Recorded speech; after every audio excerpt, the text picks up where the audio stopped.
Comienza Católicos en la Vida Pública.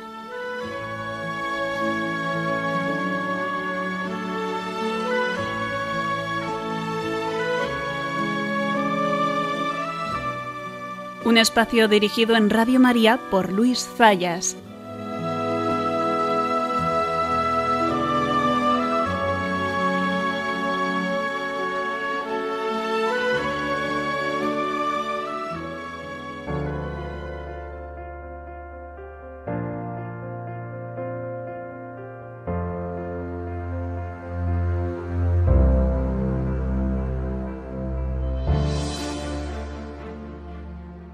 Este pasado día 6, jueves de la semana pasada, celebrábamos una fiesta litúrgica que yo creo que es muy importante que los católicos tengamos siempre presente en nuestra memoria, en especial los católicos españoles. Celebrábamos la fiesta litúrgica de los mártires españoles de la persecución del siglo XX. Como todos ustedes saben, durante los años 30, realmente es una persecución que empieza en el año 34 y que luego se recrudecerá de forma muy importante en los primeros meses de la guerra, 1936, sobre todo el segundo semestre del año, desde el alzamiento hasta diciembre del 36, habrá una persecución brutal. Y cuando decimos brutal es porque la persecución que sufrió la Iglesia Católica en España durante ese periodo de la Guerra Civil, ese inicio de la Guerra Civil, es la más cruenta que se ha producido, la más intensa que ha sufrido la Iglesia a lo largo de toda su historia. Durante la Guerra Civil hubo más mártires que todos los que provocaron las persecuciones de los emperadores romanos. Hay que decir que si bien la intensidad de esa persecución descendió a partir del año 37, esa persecución a los católicos no finalizó hasta el final de la guerra, porque el obispo Polanco, ¿no?, fue martirizado y asesinado prácticamente al final de la guerra, por abril, cuando ya los milicianos estaban huyendo en buena medida a Francia por la frontera de Gerona. Todos estos datos los pueden encontrar en multitud de libros que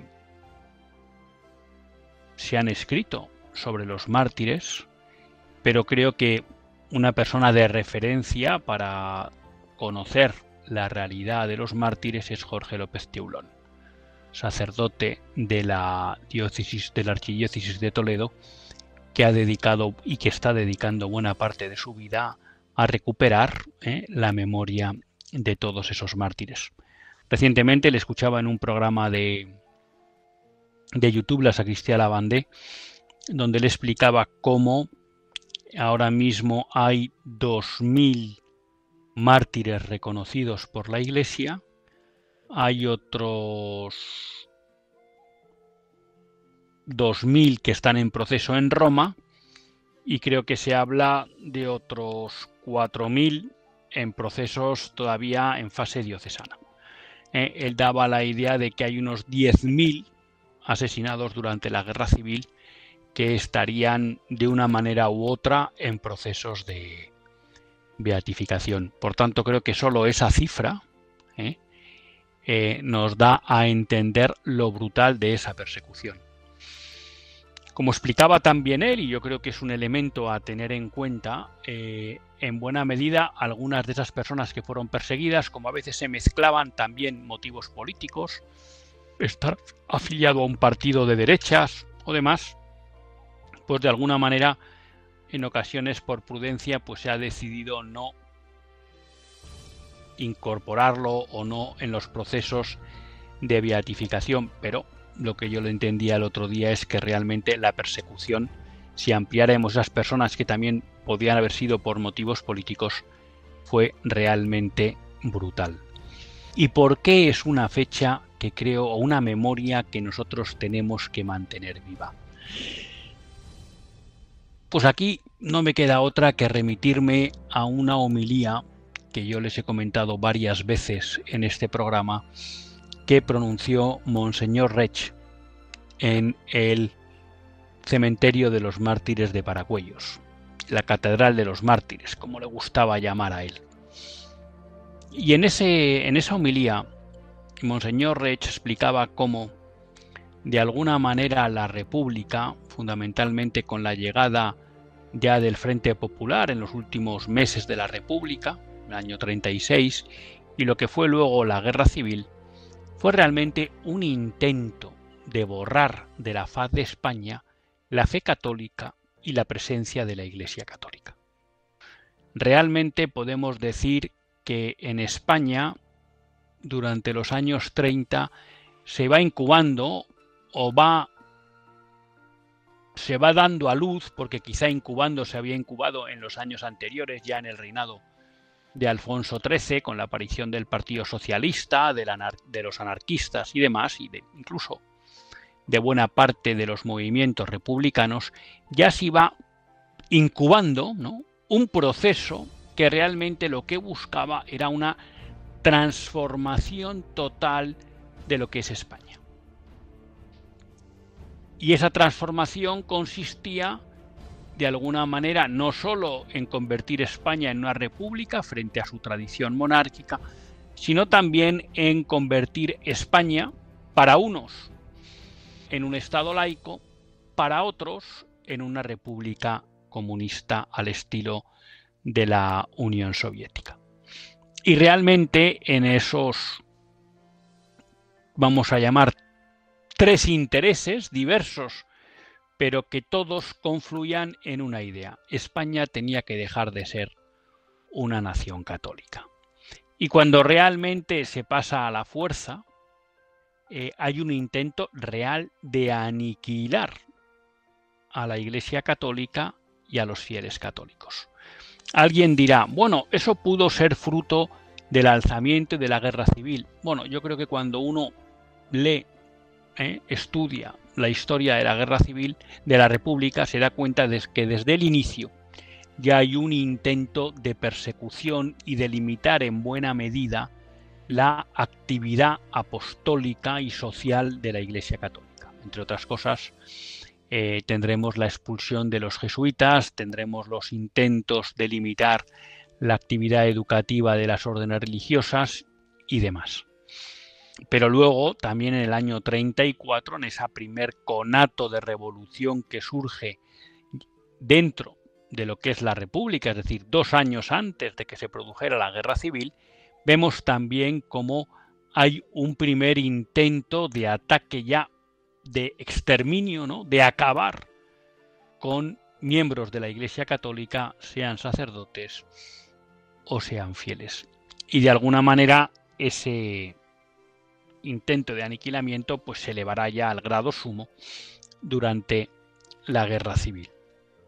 Y como decía Monseñor Rech, ¿por qué no fue posible para aquellos que querían eliminar la fe católica y la Iglesia católica de la faz de España lograr su objetivo? Pues él decía, en buena medida por la sangre de estos mártires que dieron sin dudar su vida por la fe católica. Él decía, la sangre de estos mártires impidió que el cielo se cerrara sobre España. Y por tanto creo, queridos amigos, que si España en los últimos prácticamente ya 100 años ha podido disfrutar de la permanencia de la Iglesia católica y de la fe católica, ha sido gracias a estos mártires, a la sangre de estos mártires. Y hay un hecho sorprendente cuando se habla de la persecución religiosa en España, y es que no se conoce apostasía. Lo recordaba el pasado jueves el sacerdote en la misa a la que acudí ese jueves y nos decía: no se conoce un caso de apostasía en la persecución religiosa de España. Por tanto, esto creo que nos plantea dos cuestiones. La primera,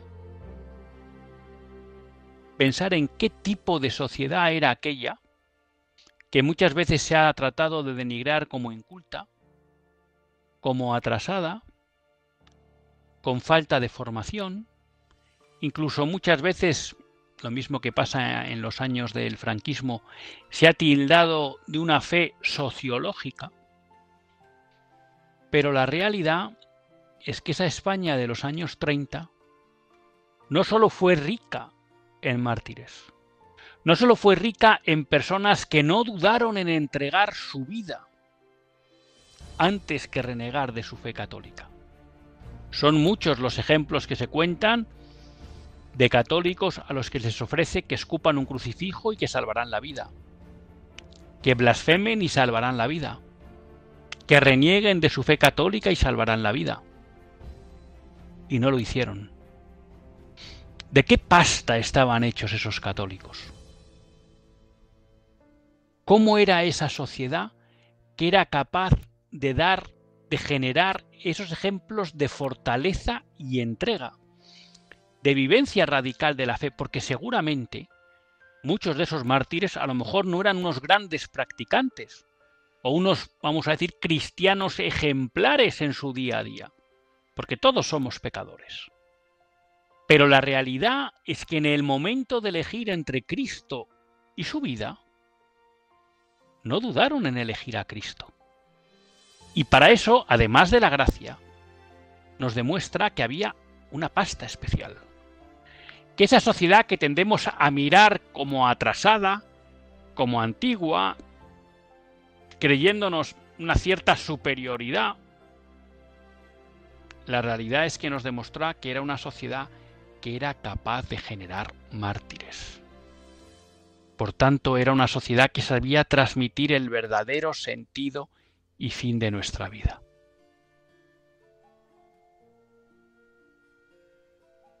Y la pregunta que nos surge a nosotros, es si esta sociedad hoy es capaz de formar mártires. Ni lo niego ni lo afirmo, simplemente me lo pregunto. ¿Somos capaces de formar en ese amor tan fuerte a la fe que no nos haga dudar que entre vida y fe hay que elegir la fe? Ahí queda la pregunta. La segunda reflexión que a mí me surgía cuando uno mira atrás y ve el ejemplo de sus mártires es la responsabilidad. Ellos con su sangre permitieron que la fe católica y la Iglesia católica perviviera en España. Nos han dejado un legado en buena medida ganado o legado a costa de su sangre. Creo que eso es una responsabilidad para nosotros. Tenemos el deber de proteger, de conservar, de engrandecer el legado que ellos nos dieron. ¿Somos conscientes de esa responsabilidad? En su exhortación sobre la santidad, Gaudete et Exsultate, el Papa Francisco hablaba o trazaba la imagen de alguna manera de cómo todos los santos que están en el cielo nos miran y cómo nos animan a seguir su ejemplo, cómo el ejemplo de los santos nos debería interpelar. ¿Cuánto más los mártires? ¿Qué pensarán de nosotros todos esos mártires que dieron su vida por la fe y para que esa fe perviviera en España? de nosotros? ¿Somos dignos de esos mártires? ¿Estamos protegiendo, conservando, difundiendo el legado que nos dieron? De nuevo, no quiero contestar esa pregunta. Simplemente la lanzo. ¿Somos conscientes de la responsabilidad que tenemos con la Iglesia y con la fe católica tras el ejemplo martirial de nuestros antepasados?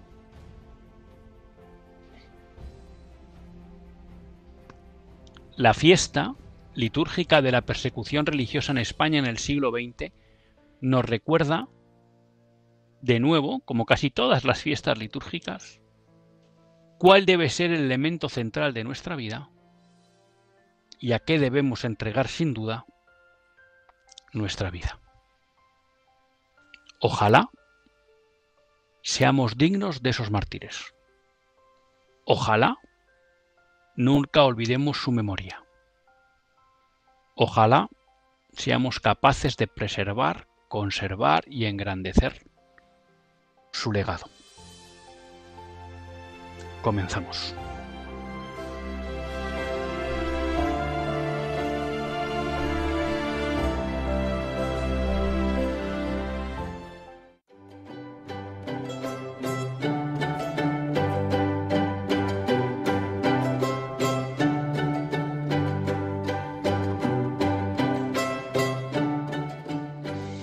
Buenas tardes, queridos amigos de Radio María. Un lunes más volvemos fieles a la cita con todos ustedes en los estudios de Radio María. Un lunes más para hacer este programa, Católicos en la Vida Pública. Un programa que, como todos ustedes saben, quiere ser una reflexión pausada sobre la actualidad nacional e internacional. Una reflexión que tratamos de hacer siempre desde la óptica del magisterio de la Iglesia y su doctrina social. Una Iglesia que no nos cansaremos de repetir, que es madre y maestra. Y un lunes más tienen la suerte de compartir esta hora de radio con todos ustedes Luis Zayas, que es quien les habla. Un lunes, pues que de alguna manera empezábamos bajo el paraguas, bajo el recuerdo de la fiesta litúrgica de los mártires. Para mí hay dos acontecimientos, les hablo de Madrid, que me ayudan mucho a vivir esta memoria de los mártires y de alguna manera a tratar de mantener viva lo que yo creo que es esta responsabilidad que nos legaron y que nos transmitieron. Una, y se lo comenté el otro día,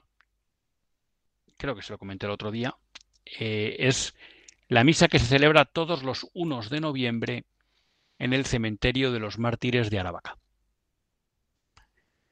Junto al cementerio de Aravaca hay un cementerio de los mártires porque en lo que era la tapia del cementerio, vamos a llamar religioso, pues ahí se hicieron una serie de fosas y se fusilaron a más de 800 personas.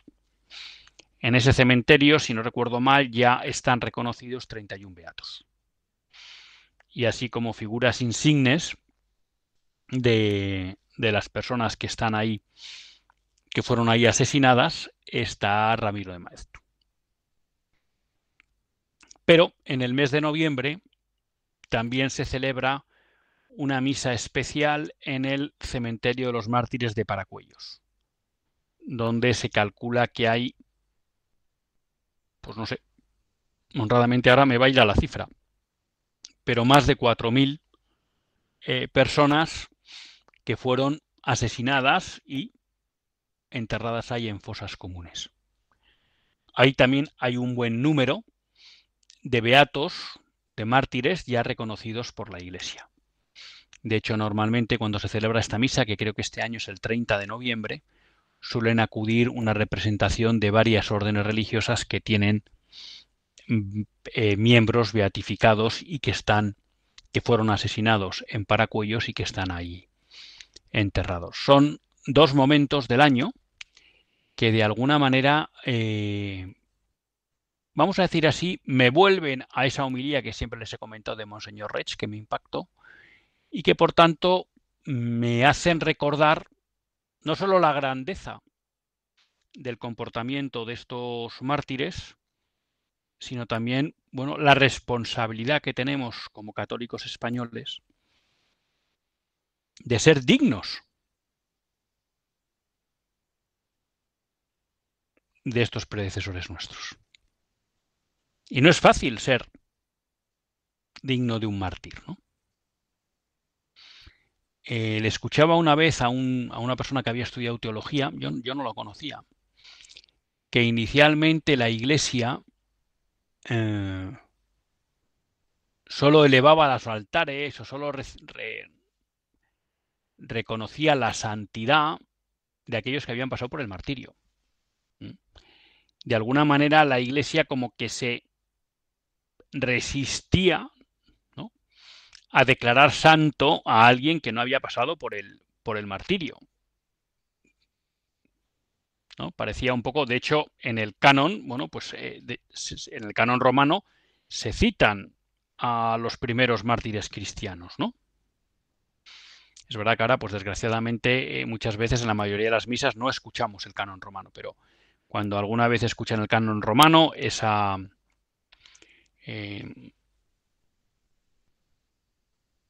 ahora no me sale la palabra técnica para hablar de... bueno, las oraciones que hay después del ofertorio, previa a la consagración y posteriormente a la consagración. No me sale ahora la palabra técnica. Bueno, pues no se suele utilizar el canon, pero cuando ustedes oyen una que es un poco muy larga y que se citan varios nombres y tal, bueno, ese es el canon romano. Y en el canon romano los nombres que se citan son nombres de mártires.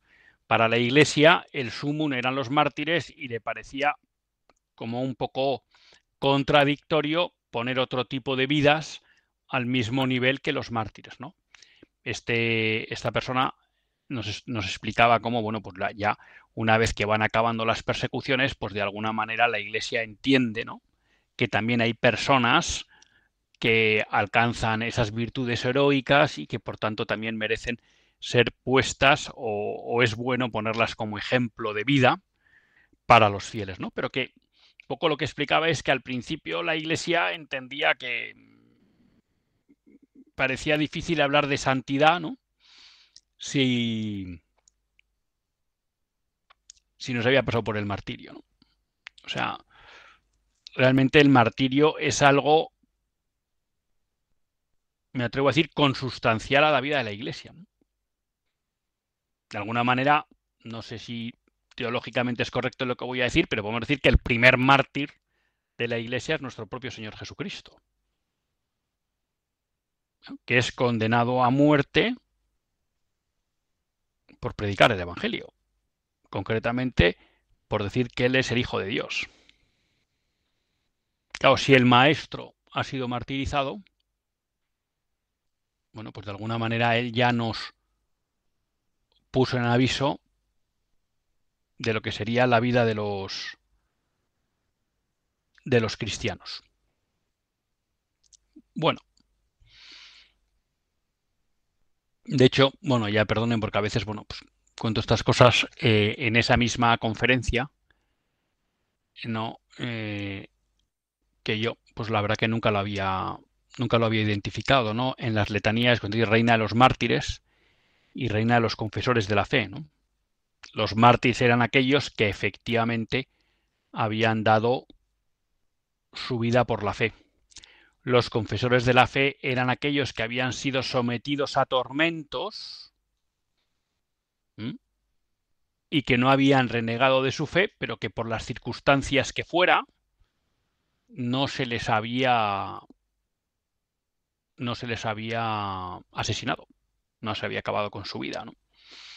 Entonces esta persona explicaba, bueno, que Reina de los Mártires, obviamente, pues, y Reina de los Confesores de la Fe, que los confesores de la fe eran estas personas que no habían renegado de la fe a pesar de haber sido torturados y haber sufrido tormentos, aunque no habían acabado con su vida. Quiero decir que el martirio es algo que había estado siempre presente o muy presente en los inicios de la vida de la Iglesia. Hoy en día el martirio también está muy presente.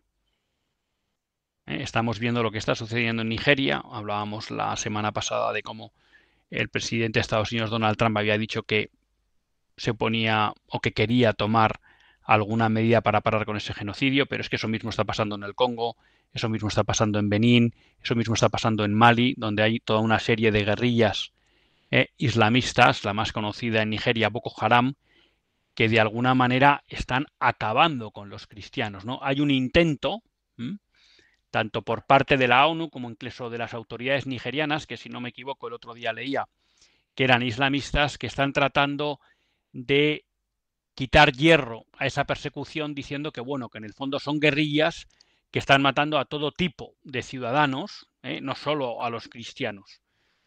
Y es posible que eso se esté dando, porque estas guerrillas muchas veces, pues, en su afán de controlar el poder, pues acaban con quien sea. Pero la realidad es que conocemos cómo ha habido ataques en fechas señaladamente cristianas, en celebraciones litúrgicas, es decir, que había un intento de acabar con los cristianos, al margen de otras intenciones políticas que puedan tener esas guerrillas, ¿no?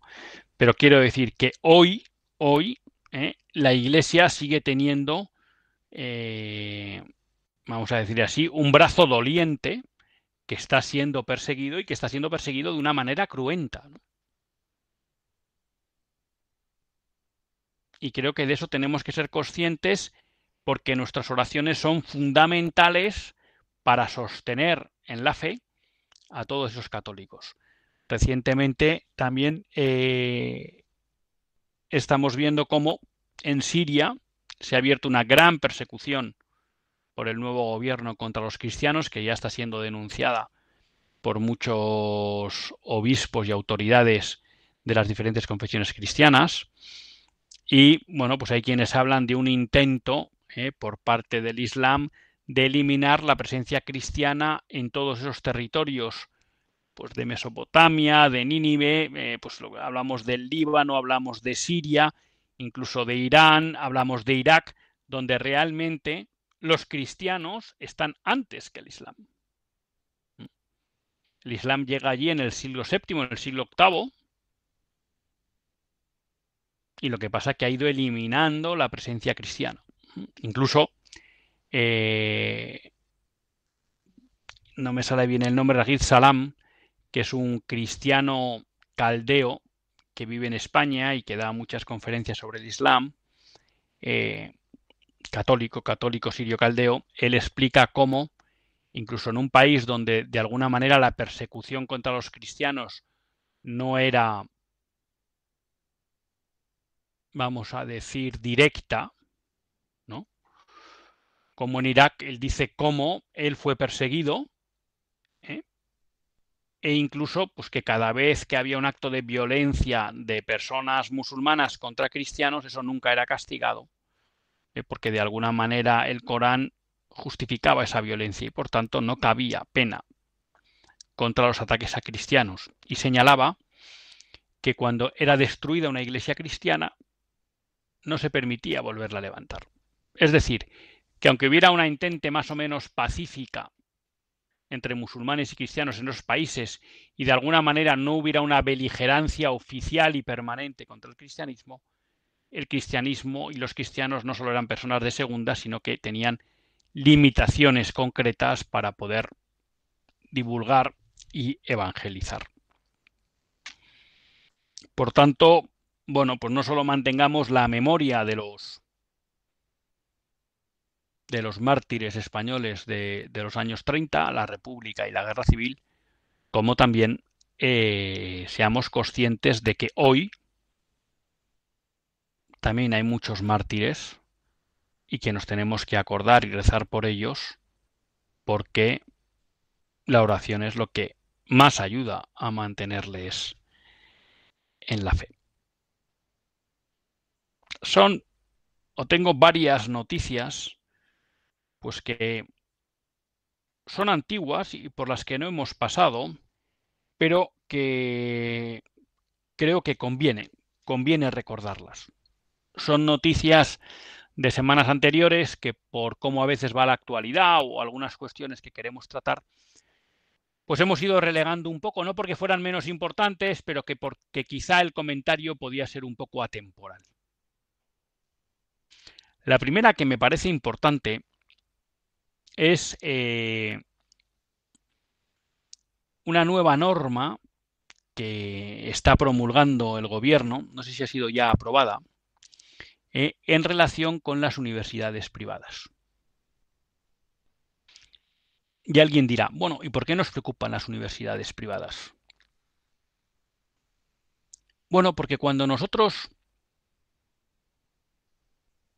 nos acercamos a la doctrina social de la Iglesia, al magisterio de la Iglesia, y lo que habla sobre educación, que por cierto, todavía no lo he podido leer, pero el Papa León XIV acaba de publicar una carta o una exhortación sobre la educación con motivo de, no sé si eran los 60 años del aniversario de la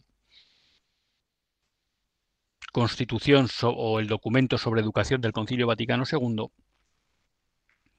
Uno, siempre que se acerca al ámbito de la educación, en el magisterio de la Iglesia y en la doctrina social, hay un principio claro, y es que los principales responsables de la educación de sus hijos son los padres.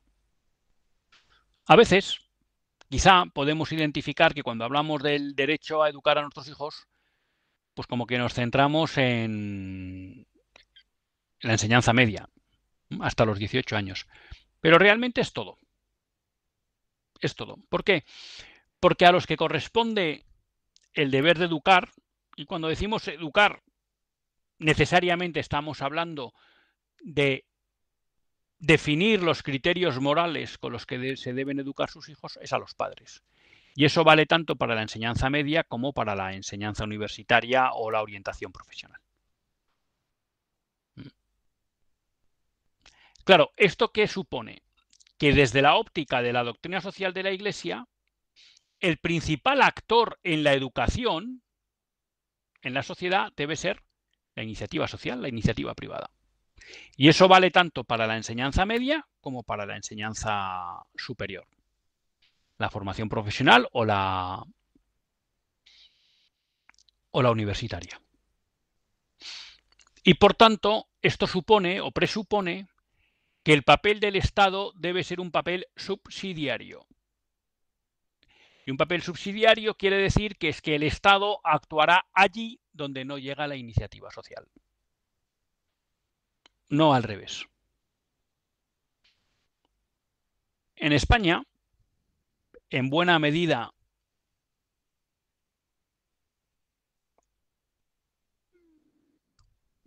no sabría explicar bien el proceso de esto, pero no cabe duda que también fruto del periodo franquista hay una gran presencia de la educación pública en el sector educativo, tanto de la enseñanza media como de la enseñanza superior.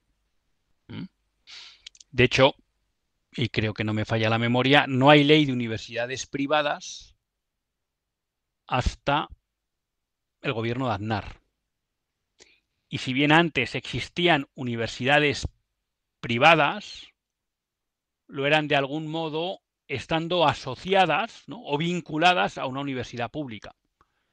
Por ejemplo, los estudiantes de la Universidad de Deusto, de Bilbao, donde yo nací y estudié, en los años del franquismo, iban a Valladolid a hacer una especie de reválida o los exámenes, donde de alguna manera, digamos que la universidad pública daba el plácet a esos estudios que se habían hecho en la universidad privada de Deusto.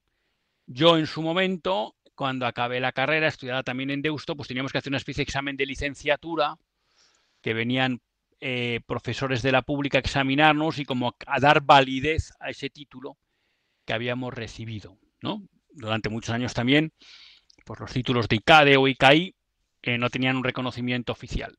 Bueno, se pasaba como una especie de reválida. Bueno, en los años de Aznar aparece la primera ley de universidades privadas y ya empieza a haber universidades privadas. Cuando nos vamos al ámbito de la enseñanza media, pues pasa lo mismo. No cabe duda que la época de Franco supone unos años de un gran esfuerzo por mejorar el nivel educativo de España, por la alfabetización, y eso hará que el Estado ponga muchos recursos, ¿no?, para facilitar ese acceso, vamos a decir, universal a la educación de buena parte de los españoles, y por tanto ahí aparecerá un sector público en la educación pues muy potente. Y de alguna manera, pues en eso, digamos que cuando empieza la transición somos deudores de toda esa gran presencia pública del Estado en el ámbito educativo. ¿Qué sucede? Que esa presencia tan fuerte del Estado esos años no es distorsionadora porque hablamos de un Estado que se considera católico y que por tanto lo que promueve es una visión cristiana del hombre y de la sociedad. Pero en cualquier caso, repito, el papel que asigna la doctrina social de la Iglesia, el magisterio, al Estado en el ámbito educativo es un papel subsidiario. Subsidiario. Bueno, ¿qué nos encontramos? Que claramente desde que se inicia la transición, sobre todo con la llegada de Felipe González, ¿no?, ya empieza a haber un ataque a la presencia de la iniciativa social y privada en el ámbito educativo. Y ahí aparecerán las leyes de la LODE, la LOCSE, luego la LOE, no sé cómo es ahora, la LOMLOE, la LOMCE creo que es también la de Zapatero. Bueno, que lo que van haciendo es tratar de expulsar del ámbito educativo a la iniciativa social o privada. Y, fundamentalmente, si no le puede expulsar, sí tenerla bajo control. Un instrumento para tenerla bajo control fueron los conciertos, que podían tener alguna cierta bondad desde el ámbito determinado, desde la óptica de determinadas personas, porque entendían que el concierto educativo permitía facilitar el acceso de capas sociales más humildes a la educación, pero de hecho es un instrumento que ha permitido tener el control de buena parte de la educación católica en España. Pero no solo ha habido un control económico, ha habido también un control de ideario, porque de alguna manera es el Estado, a través de sus leyes educativas, el que define cuál es el currículum y los contenidos que se debe enseñar en todo el ámbito educativo, sea público, sea concertado o sea privado. Y además, desde Felipe González, pero sobre todo con Zapatero y con Sánchez, ha habido un permanente aumento del carácter ideológico de los contenidos que se obligaban a transmitir en los currículums. Tanto de enseñanza media, donde ha sido más presente esa influencia, ¿no?, pues con Educación para la Ciudadanía, por ejemplo, pero también en el ámbito universitario, porque no olviden que la ley, por ejemplo, de salud sexual y reproductiva de Zapatero, la ley del aborto, pues obligaba a que en las facultades de medicina se enseñara cómo ejecutar el aborto, etc. etc. ¿Vale? O sea, había también un intento de adoctrinamiento. Un intento de adoctrinamiento a través de la educación, que es algo propio de todos los movimientos políticos que tienen su raíz, ¿no?, en la Revolución Francesa. Y a partir de ahí tenemos el anarquismo, el liberalismo y el socialismo. Vale. En el ámbito universitario, una vez que aparecen las universidades privadas, aún así el Estado siempre se ha reservado la posibilidad de controlar los títulos que querían ofrecer las entidades privadas, las universidades privadas. Y así que luego ese control se ha ido recrudeciendo a través de los gobiernos de Zapatero y de Sánchez, pues han tratado de, hay una agencia de calificación, la NECA, que tiene que validar los títulos que quieren ofrecer las universidades privadas. Y los valida viendo el contenido de esos currículums. Y por tanto, desde un punto de vista ideológico, ANECA puede desechar grados porque no les gusta su orientación, vamos a decir, ideológica. Lo cual supone una intromisión ilegítima del Estado en la actividad educativa de las universidades privadas. Pero lo que se busca es una especie de control de qué conocimientos se transmiten a través de la enseñanza media o de la universidad. Bueno, ese intento de control va a ir en aumento con esta nueva ley. En primer lugar, porque va a establecer un número mínimo de alumnos que deben tener las universidades. Es decir, va a exigir que para ser universidad privada al menos debas tener 4.500 alumnos. Eso supone que universidades privadas que hoy existen tendrán que dejar de ser universidades y tendrán que asociarse a alguna universidad pública. Y la pregunta es, ¿y por qué? ¿Cuál es la razón para que usted impida a una universidad que pretenda ser una universidad pequeña, que pueda dar una formación de calidad y que se va a centrar en determinadas materias y por tanto nunca va a tener un gran número de alumnos? De nuevo les exige que tienen que ofrecer al menos 10 títulos oficiales de grado, 6 de máster y 3 programas de doctorado, en al menos 3 de las 5 ramas de conocimiento: artes y humanidades, ciencias, ciencias de la salud, ciencias sociales y jurídicas, ingeniería y arquitectura. De nuevo, ¿por qué? ¿Por qué usted me tiene que decir que al menos tengo que dar 10 grados? ¿Por qué no puedo decidir yo ser una universidad que se quiere centrar, por ejemplo, solo en el mundo de los negocios? ¿O en el mundo de la ingeniería industrial? ¿O en el mundo del derecho y las ciencias económicas?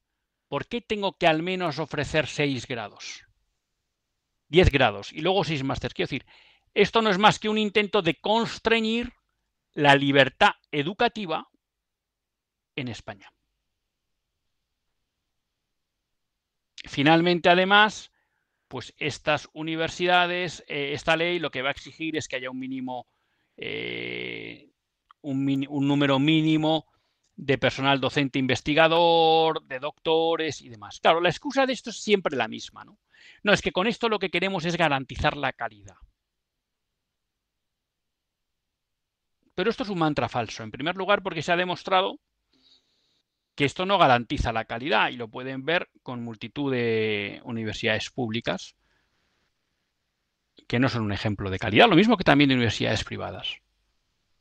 Y siempre se vende bajo la idea de que es que vamos a proteger a los alumnos y a las familias de que no sean engañadas. Por supuesto, siempre cabe el engaño por parte de cualquier tipo de iniciativa empresarial, pública o privada.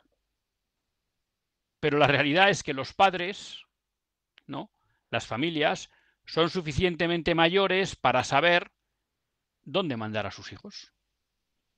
Y cuando hay una institución que lo que el mercado percibe o la sociedad percibe es que las personas que pasan por ella no adquieren un buen nivel de cualificación, pues la gente deja de ir a esos sitios, a esos colegios o a esas universidades. No hace falta que venga papá Estado a tratar de protegernos. En primer lugar, porque, repito, todos estos requisitos tampoco garantizan la calidad.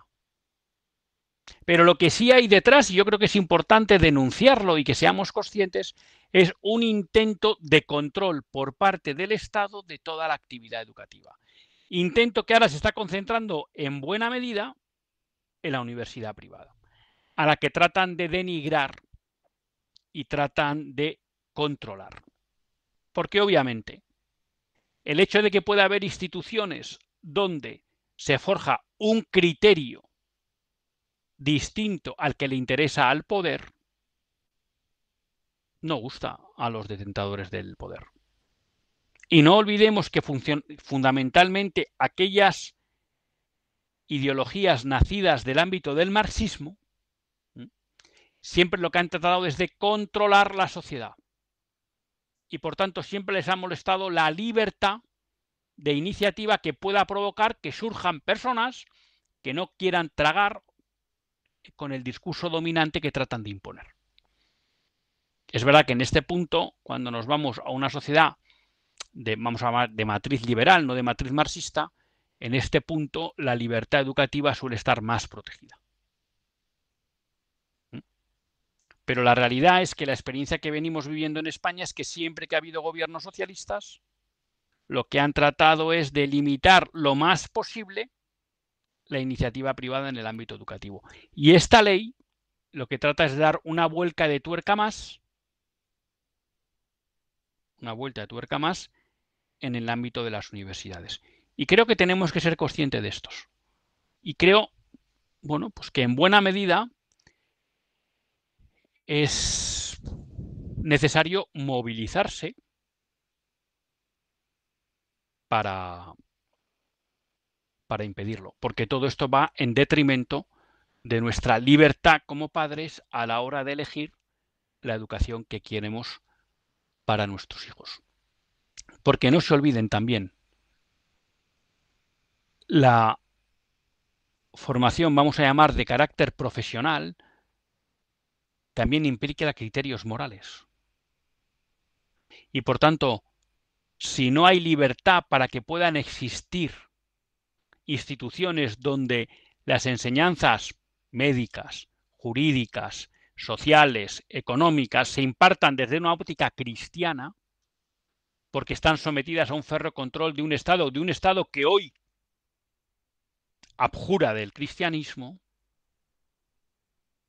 pues eso estará provocando también que los futuros profesionales de nuestra sociedad, que serán nuestros hijos y nuestros nietos entre ellos, no apliquen los criterios morales adecuados para que esas profesiones contribuyan al bien común.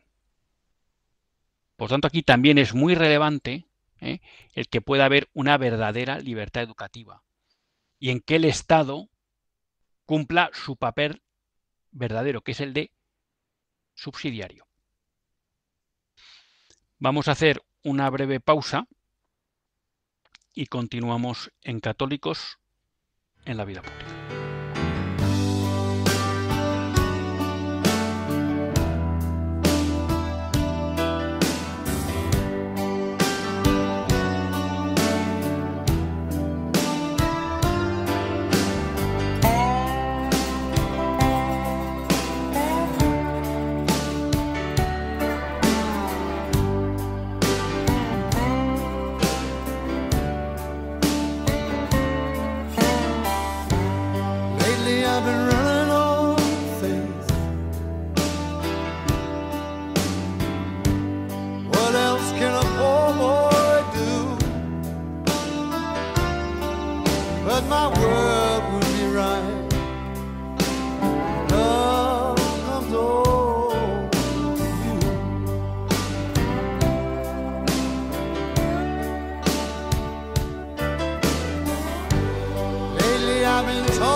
Pues después de esta breve pausa musical, la verdad que no nos queda tiempo para mucho. Me he despistado con los tiempos y me he ido más allá porque les reconozco que esta cuestión de la educación es una cuestión que me preocupa y donde creo que en buena medida el conjunto de la sociedad y en especial los católicos hemos olvidado, ¿no?, el papel que le corresponde al Estado y el que le corresponde a la iniciativa social. Pero sí me gustaría apuntar dos noticias más que tenía para hablar con todos ustedes. Una, el hecho de que el Ministerio de Educación, Formación Profesional y Deportes, liderado por la socialista Pilar Alegría, está imponiendo a determinados colegios de Ceuta el menú halal, que es el menú adaptado a las normas islámicas. Y por tanto está imponiendo a alumnos que no son islámicos unos menús de mujer de religión islámica. Creo que esto no es justo. comprendo que siempre podemos hablar de que hay un conflicto o de cuál debe ser nuestra posición ante la llegada de personas que tienen otras costumbres y otras religiones. A veces religiones que no son compatibles con nuestras costumbres. Y puedo entender que haya personas que digan, hombre, pues si no comen cerdo, no les obliguemos a comer cerdo en nuestros colegios. Puedo entender que se dé esa opción. De decir, bueno, haremos un menú, dado que tenemos personas de religión islámica que no pueden comer cerdo, pues en los colegios damos la opción de que cuando haya cerdo se coma otra cosa. Lo puedo entender. No creo que es una obligación de la sociedad de acogida. Y por tanto puedo entender que haya sociedades que digan, no queremos ir por ahí. Pero no veo mal el que haya sociedades que digan, vamos a dar esta opción. Lo que me parece injusto, me parece ilegítimo y me atrevo a decir hasta preocupante, es que fruto de la llegada de personas que no comparten nuestras costumbres, el Estado obligue a los españoles a cambiar nuestras costumbres. Y por tanto elimine, por ejemplo, el cerdo de la comida en los colegios. Y alguien dirá, bueno, pues si no pasa nada por no comer cerdo, ¿no? Si el hecho no es si comer cerdo no o no, sí o no. El hecho es que el Estado nos está obligando a vivir según unas costumbres que no son las nuestras. Costumbres que han traído personas que no son oriundas de España.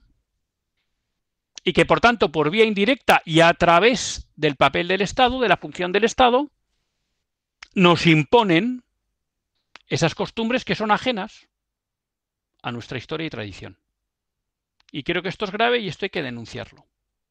Porque, repito, no estamos hablando de que el Estado pida o incluso imponga que se ofrezca una alternativa al cerdo cuando hay comida que contiene cerdo, porque puede haber alumnos que no lo pueden tomar por precepto religioso, sino que está obligando a que todos sigamos unas costumbres que no son las nuestras. Y creo que esto es preocupante. Y creo que no es bueno para la sociedad.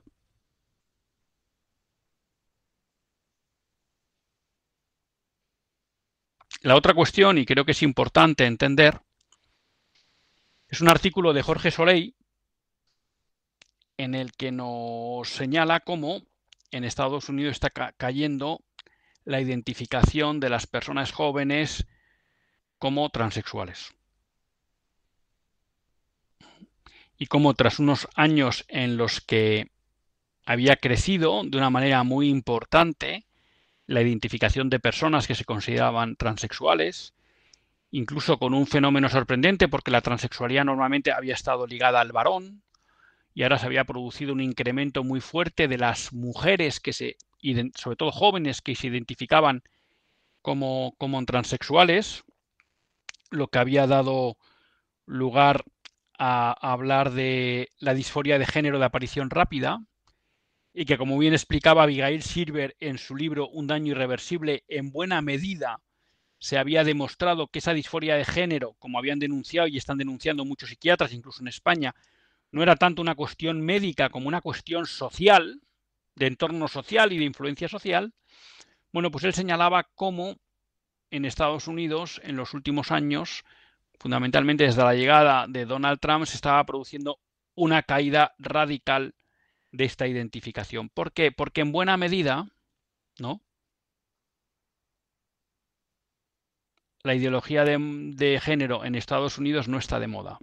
¿Por qué? Por todo el movimiento MAGA, hacer América grande de nuevo, y la llegada de Donald Trump, que están poniendo en solfa esa ideología.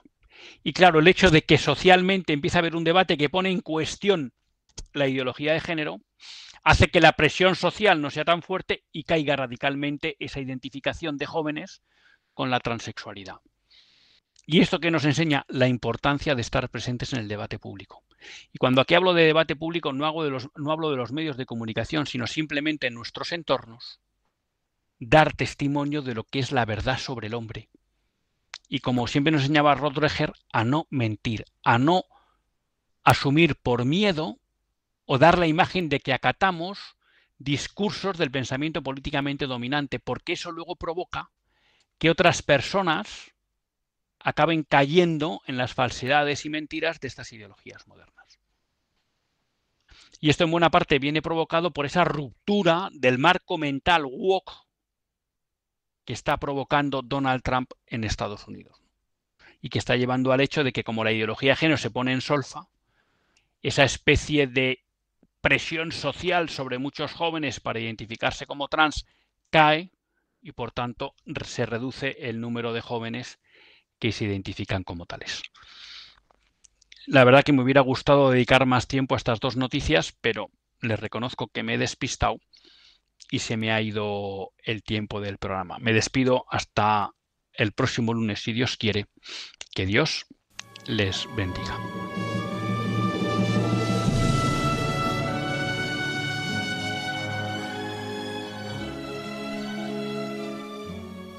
Así concluye Católicos en la Vida Pública, un programa que dirige Luis Zayas.